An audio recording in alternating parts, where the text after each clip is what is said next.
रख छड़िया पावे पर छोड़ो पावे पन छोड़ो तू आटे दरते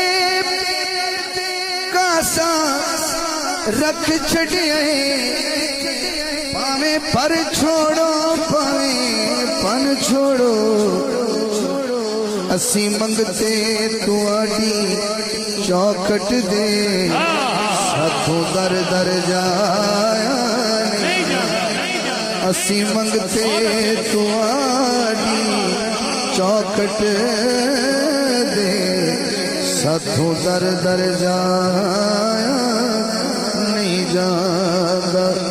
अखी सामने सूरत सोहने दी कहीं गैर तक नहीं जाता।